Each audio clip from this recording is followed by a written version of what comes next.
자, 안녕하십니까? 자, 오늘은 신사고 독서의 분야, 그러니까 3단원이죠? 3단원의 2의 사회문화 분야의 글 읽기, 사회문화 분야의 글 읽기, 평균의 시대가 가고 있다 설명을 좀 할게요.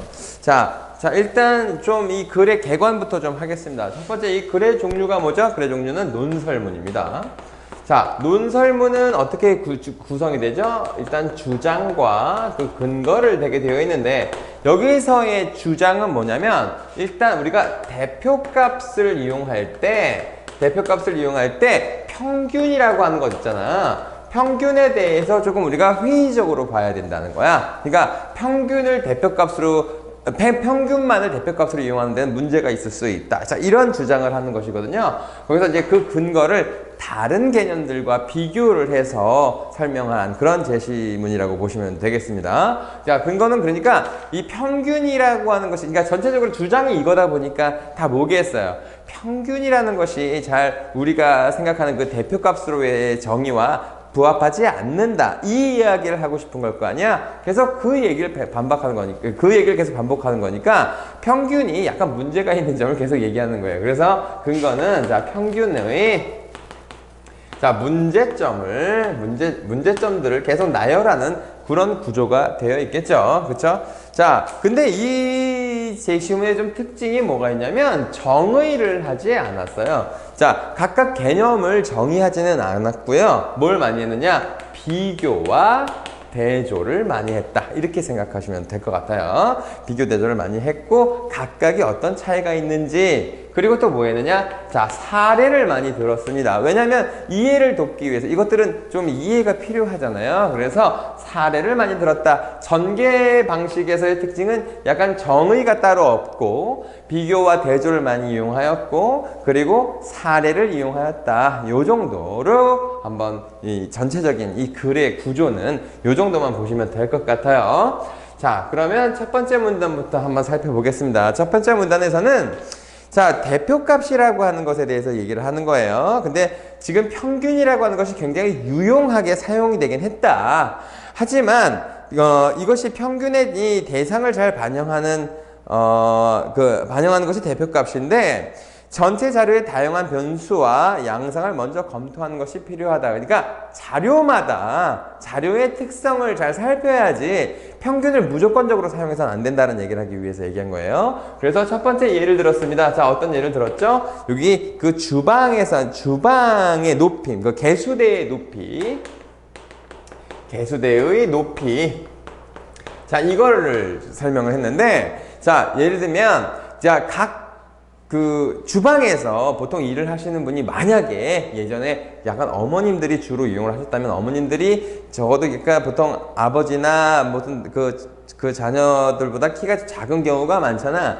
자, 그러면 평균적으로 높이를 그렇게 설정을 해 놓으면 개수대를 사용하는 사람들이 어머니를 제외하고 나머지 사람들한테는 다 불편하게 되더라는 거야. 그쵸? 불편하다는 거야. 그래서 주방에서 일하는 한국인들의 평균 키에 맞추어 일률적으로 만드는 개수대도 모든 대상에게 평균에 따라 행동하라는 것을 강요하는 것이고, 자, 개수대에 많은 사람들이 이용해 불편함을 느끼게 된다라고 얘기했습니다. 자, 이게 첫 번째 예를 들었고요. 여기는 그러면 인용도 하나 있습니다. 이거 관련된 인용인데요. 여기는 그리스 신화에 나오는 프로크루스테스의 침대나 모르는 하여튼 이거 인용했습니다. 그래서 그리스 신화를 인용하기도 했습니다. 자, 도입부에서는 그러니까 평균이 약간 문제가 있다 이렇게 시작했네요. 그렇죠? 여기도 정의는 하지 않았어요. 자, 그럼 본론 1로 가보겠습니다. 자,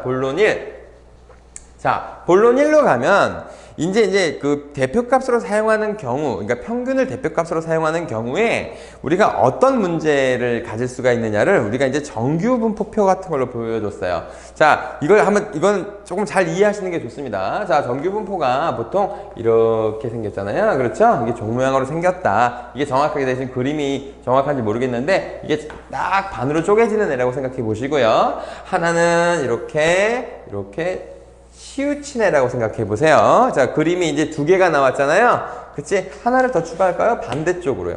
반대쪽으로 이렇게 된 애도 있을 수가 있잖아요. 그쵸? 자, 만약에 이렇게 됐을 경우에는요. 자, 뭐뭐가 다 일치하게 되냐면, 일단 평균값도 요 선으로, 요 지점이 평균값이 되고요. 그 다음에 최빈수도 요 지점이 최빈이잖아요. 가장 많잖아요. 그쵸? 자, 그리고 중앙도, 자, 여기 양끝이 100이라고 치면요. 이게 딱 정확하게 중앙값이 될 거 아니에요. 그렇죠? 100, 마이너스 100 플러스 100이라고 쳐봅시다. 자, 그러면 이게 정확하게 0 부분이 중앙값이 되기도 하겠죠? 그러니까 이게 정규분포 이렇게 종 모양으로 됐을 때 이 세 개가 다 일치한다는 거예요. 그렇죠?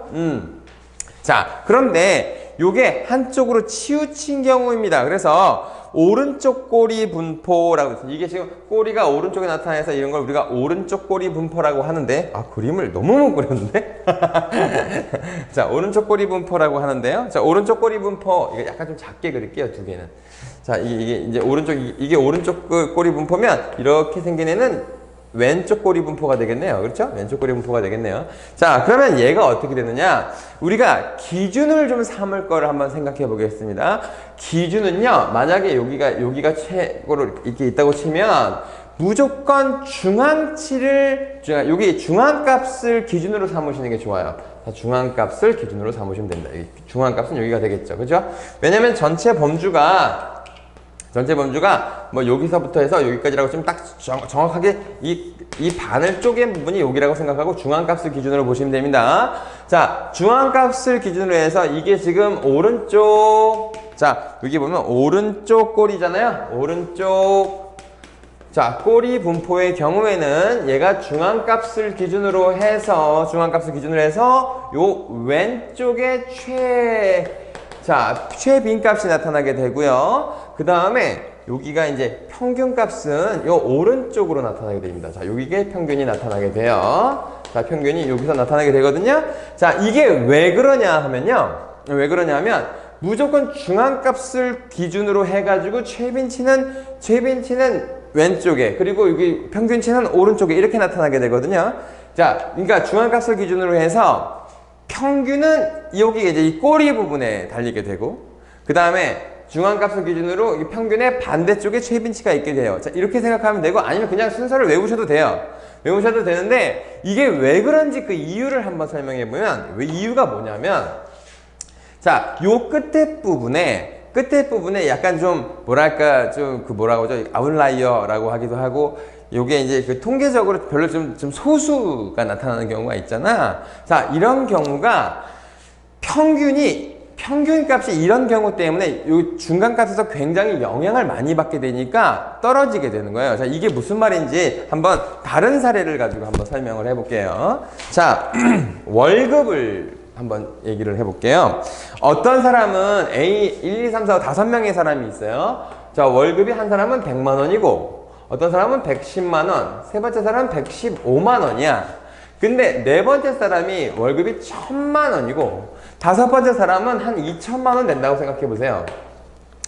자, 이거 이렇게 하지 말까요? 이것도 한 100, 이것도 한 120이라고 합시다. 자, 120이라고 하면 맨 마지막 사람이 2000이잖아요. 그렇죠? 자, 그러면 여러분들이 딱 생각하기도 얘네들은 되게 비슷한 값을 가지고 있는데, 요 2천을 받는 사람, 월급 2천만 원을 받는 사람은 약간 좀 오른쪽 동떨어진 사람이잖아요. 그쵸? 자, 그런데 우리가 평균을 어떻게 구해요? 평균을 이거를 다 더하고, 이게 5개니까 5로 나누는 방식이잖아. 그렇지? 그러면 얘가 아마 여기다 값을 쫙 다 나눠져 버리지. 그러니까 평균값이 굉장히 높이 나올 거 아니에요. 그렇죠? 평균값이 높이 나오니까 지금 2000이 어디 있다고 생각하냐면 여기 있다고 생각하면 되는 거예요. 2000이 여기 있고, 약간 여기 100에서 110, 115 약간 요 정도가 중앙값 요 근처에 몰려 있다고 생각하면 돼요. 요 근처에 몰려 있다 보면 이게 평균이 약간 이 소수의 굉장히 강력한 애들한테 평균이 이쪽으로 끌려가는 모습이 나타나는 거야. 얘처럼. 이런 애들 때문에 끌려가는 모습. 그래서 중앙값에서 오른쪽에 위치하게 되고요. 그 다음에 최빈치는 가장 많이 나타나는 사람들이니까 중앙값에서 약간 왼쪽에 평균의 반대 방향으로 나타나게 되는 거겠죠. 평균이 이렇게 이쪽으로 끌고 갔으니까 최빈치는 반대 방향에 있겠지. 그치? 그렇게 되는 거예요. 자, 그래서 얘도 마찬가지입니다. 얘도 똑같이 한번 해볼까요? 자, 당연히 지금 여기가 중앙값이 되잖아요. 그쵸? 여기가 중앙값이 된다면 꼬리 쪽에 뭐가 있다고 그랬어요? 평균이 있다고 그랬죠? 꼬리 쪽에 평균이 있어요. 그리고 가장 높은 곳에 최빈치가 나타나는 거니까 요 순서입니다. 그래서 최빈, 중앙, 평균 이렇게 나타나거나 아니면 평균, 중앙, 최빈 이렇게 나타나게 되는 겁니다. 알겠어요? 최빈치는 당연히 이 꼭대기가 높은 게 최빈치지 뭐, 그치? 이거는 사실은 어렵지 않은 거잖아요. 그치? 자, 이런 형태로 나타나게 되는데, 자, 이 월급 같은 거를 기준으로 생각해 보면 조금 쉽게 이해할 수 있을 거예요. 평균치가 왜 중앙값이나 최빈치에서 굉장히 멀어서 이 꼬리 쪽으로 가까워지는지, 자, 이 2천만 원짜리 때문에 그런 거죠. 그죠? 약간 좀, 자, 그래요. 자, 거기 보면, 그래서 이 본론 1부분, 두 번째. 자, 어떤 얘기가 되냐면, 그래프를 보면 대칭 분포에서는 평균값, 최빈수, 중앙값이 일치하거나 거의 유사하여 평균을 사용했을 때 오해가 일어날 가능성이 낮다. 그러니까 얘는 평균 사용해도 되는 거야. 그래서 얘는 평균을 사용할 수 있는 아이죠. 그렇지? 자, 그런데 오른쪽 꼬리 쪽에 위치한 값들의 크기와 빈도에 따라서 이렇게 요런 꼬리가 있는 경우, 이 경우에는 최빈수와 평균값이 다르기 때문에 오해가 생길 수가 있다. 오른쪽 꼬리 분포는 소득, 재산 등을 나타내는 자료에서 많이 찾아볼 수 있다. 자, 내가 아까 지금 소득 분포를 얘기했잖아. 소득 같은 경우에는 너무 편차가 큰 거야. 편차가 큰 것일수록 이 평균치를 이용하면 조금 문제가 있어. 게다가 이 편차가 큰데 한쪽으로 몰려요. 약간 저소득층에 몰려있는 경우, 저소득층이 많고 굉장히 고소득자가 되게 적은데 고소득자가 버는 돈이 굉장히 많은 경우 있잖아요. 굉장히 많은 돈을 버는 경우, 이런 경우는 평균치를 이용하면 안 되죠. 그렇죠? 자, 그랬어요. 자, 그래 놓고서 이제 오른쪽에 가시면 포드주의에 대해서 설명을 하는데, 자, 이 평균치가 조금 의미가 없어진 이유를 설명하는 거예요. 자, 이게 왜 그러냐? 평균치는 언제 되게 유용했냐면 소품종 대량 생산 체계일 때는 워낙에 많은 걸 만들어야 되니까 그 평균치가 굉장히 중요했던 거야. 그리고 사람들이 약간 좀 다양한 품종보다는 약간 규격화된 것들을 좋아할 때, 이때는 평균치가 되게 약간 유용하게 쓰였는데, 현대는 평균의 개념이 소비자들의 다양한 특성을 반영하지 못하게 되었다. 그래서 요즘에는 막 각각 자기가 원하는 대로, 그러니까 자기의 개성과 취향에 따라서 쓰는 경우가 많아지니까 평균치를 이용하는 것이 문제가 생긴 거죠. 그렇죠? 그래서 미국의 사례를 들었습니다. 자, 이거 미국 또 사례 든 거예요. 매번 사례를 들었죠. 미국 같은 경우에는 평균 가족수가 3.6명이래요. 그러니까 평균치가 3.6명인 거야. 자, 그런데 3.6명, 그러니까 약 4인 가족의 통계가 45%밖에 되지 않는다는 거죠. 그러니까 55%는 3, 4인 가족이 아닌 거야. 자, 그러니까 55%가 불편함을 겪게 된 거죠. 평균값을 기준으로 건축을 하다 보니까. 알겠어요? 그러니까 평균이 적절하지 않았다. 이런 얘기를 한 겁니다. 자, 그러면 이제 그 다음에, 그러면 이 평균값이 제대로 좀 적용이 되기 위해서나, 아니면 우리가 어떤 통계치를 제대로 보기 위해선 어떤 것들을 주의해야 되느냐, 그러니까 이 자료들에서 어떤 부분을 주의해서 봐야 되느냐, 자, 그 부분을 이제 설명을 하고 있습니다. 자, 그래서 본론 2 부분입니다. 자, 첫 번째가 뭐냐면, 파란색이네요. 자, 첫 번째가 자료의 범위를 설정해야 된다, 이거고요. 자, 두 번째가 뭐냐면 범주를 구분하여라. 두 번째가 범주를 구분하라. 이 두 가지를 얘기를 하고 있습니다. 자, 이게 뭐냐면 자료의 범위는, 자, 예를 들면 우리나라, 여기 지금 얘도 뭐가 얘기 들었냐면 우리나라 평균 기온에 대해서 얘기를 하고 있어요. 자, 범위라고 하는 건 산출하는 범위, 그러니까 크기를 얘기하는 거야. 자, 예를 들면, 자, 연평균, 월평균, 그 다음에 일평균, 이런 식으로 범위를 나눠야 된다는 거죠. 그쵸? 자, 여기서, 그러니까 평균치가 제대로 작용을 하지 않는 이유가 뭐냐면, 우리나라가 연평균 기온을 따져보면 12.5도인가? 이 정도밖에 안 된대요. 12.5도랍니다. 12.5도면 사실 지금이 날씨가 가끔 낮에 쌀쌀할 때가 10도, 11도 이렇게 되잖아요. 그러면 만약에 연평균 기온만 보고 외국인이 우리나라의 연평균 기온만 본다면 우리나라는 굉장히 추운 나라가 되겠죠. 그치? 자, 그런데 사실 우리나라는 사계절이 있잖아요. 그쵸? 사계절이 있기 때문에 각 이걸 기간으로 쪼개서 봐야 된다는 거야. 연평균 기온은 그래서 별로 의미가 없다는 거야. 그러니까 월 평균 기온을 보는 게 훨씬 더 정확한 자료가 되겠죠. 그쵸? 그래서 근데 또 월 평균 기온만으로 되느냐? 또 그것도 아니라는 거야. 우리가 환절기 때는 일 평균 기온도 중요하죠. 왜냐하면 아침이나 밤 기온이랑 낮 기온의 온도차가 굉장히 일교차가 굉장히 크죠. 그쵸? 자, 그런 자료를 제대로 우리가 그러니까 제대로 된 정보를 제공하기 위해서는 이렇게 범위, 그러니까 연으로 쪼개든지 월로 쪼개든지 일로 쪼개든지 이게 어떤 게 적절한지를 잘 따져야 된다는 겁니다. 그래서 자료의 범위로 따져보면 이런 거죠. 이거 비슷한 게 자, 뭐 이런 게 있을 수가 있을 것 같아요. 뭐 범위가 예를 들면 우리나라 청소년의 키. 자, 또 다른 얘기가 뭐냐면 청소년의 키. 자, 신장. 자, 이거를 하려면 범위를 나눠야 되겠죠. 청소년의 범위가 너무 넓잖아. 그치? 청소년 범위가 너무 넓으니까 예를 들면 165가 이렇게 나왔다고 쳐봐.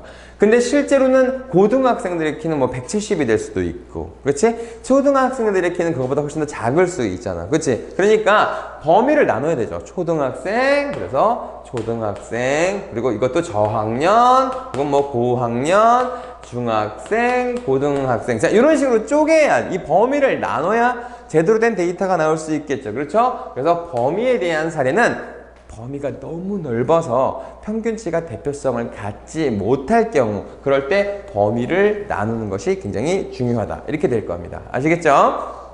자, 그래서 이게 첫 번째 이 범위를 나누는 것에 대한 얘기였어요.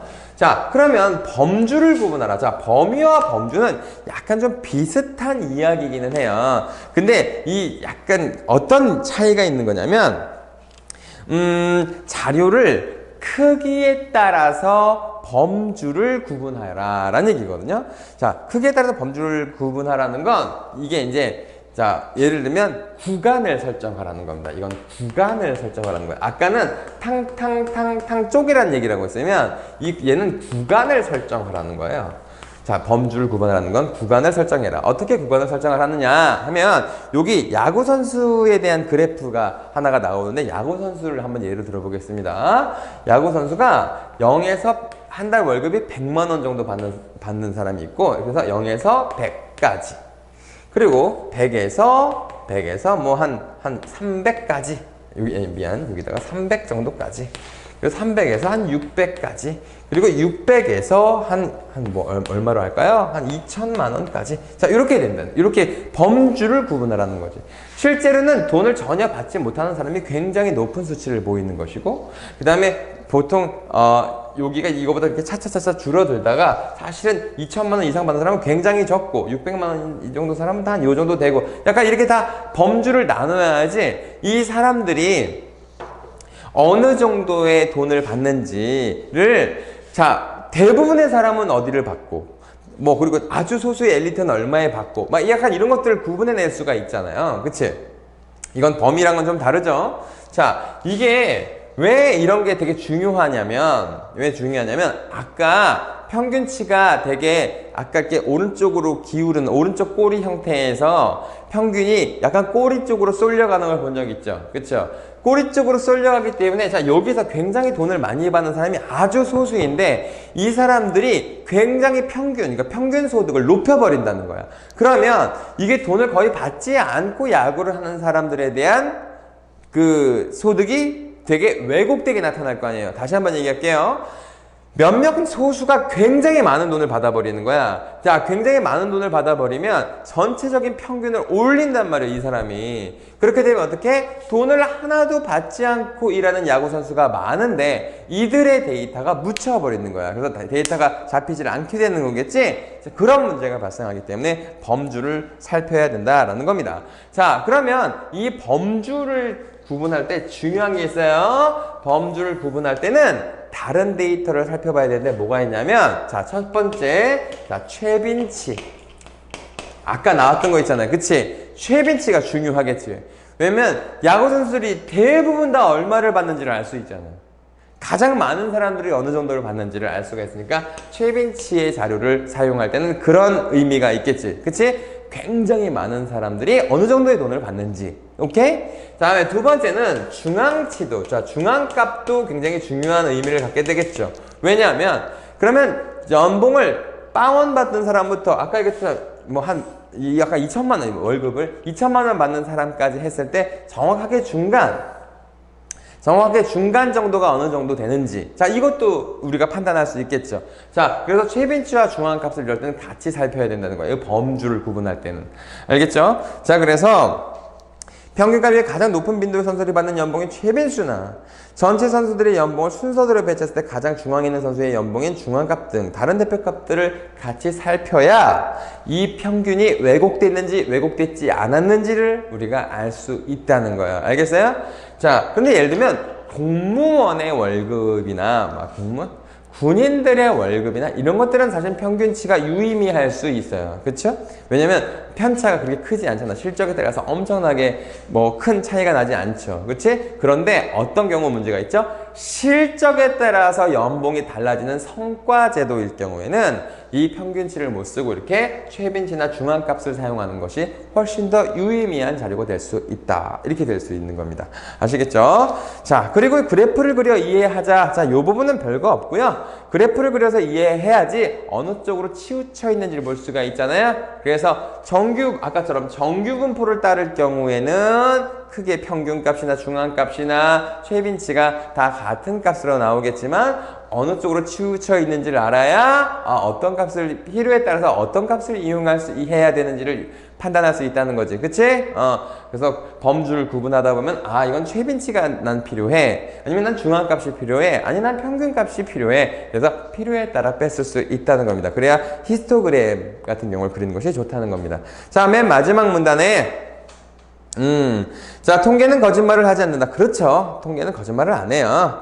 자, 무지돈 오용 거짓말 통계를 만들어내는. 자, 요즘에 신문 같은 데서 경제 기사 같은 걸 보면 굉장히 통계에 대한 왜곡을 많이 합니다. 예를 들면 여러분들 기저효과라고 들어보셨나요? 기저효과. 그러니까 작년도 동월 대비 이번 달에 소득. 그러니까 2020년이잖아요, 지금. 맞아. 근데 올해 12월 달이 괜찮은지 안 괜찮은지를 알려면 11월, 그러니까 지난달이나 지지난달이랑 비교하는 것보다 작년 12월이랑 비교하는 게 가장 유의미한 결과가 나타날 거 아니야. 그렇지? 그런데 갑자기 작년 중에 한 해 중에 가장 소득이 안 좋았던 달을 기준점으로 삼고 12월을 기준점으로 삼으면 어떻게? 그럼 굉장히 많이 오른 것처럼 보이겠죠? 그렇지? 반대로요. 작년 중에 가장 호황이었던 달을 기준으로 삼으면 어떻겠어요? 12월 달에 소득이 좀 떨어지는 걸로 나타나겠죠? 그러니까 뭘 기준으로 삼느냐에 따라서 이렇게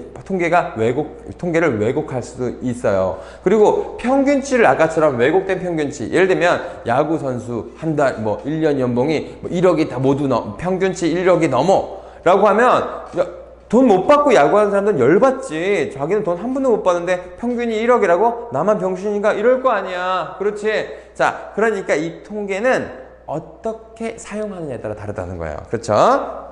그래서 올바른 판단은 사실을 기반으로 해야 하고 사실은 숫자로 표현될 때 객관적으로 관찰될 수가 있는 것이다. 라고 해서 현대사회가 굉장히 다양한 변수와 다양한 통계들이 나오고 있기 때문에 여러분들이 통계 보는 방법을 잘 알아야만 이 세상이 어떻게 돌아가는지를 잘 판단할 수 있다. 그래서 전체 자료를 세분하여 이해하는 분석하는 태도를 지녀야 한다. 이렇게 된 겁니다. 이게 이해가 되셨나 모르겠어요. 선생님이 지금 밤도 늦었고 좀 빨리 설명하느라고 조금 빼먹은 게 있는가 모르겠네요. 선생님 최대한 다 하려고 하긴 했으나 아까 내가 중간에 그 그림 그렸던 거 있죠? 그거 몇 번 연습해 보세요. 그러면 사실 이게 문제 자체는 어렵지 않을 것 같습니다.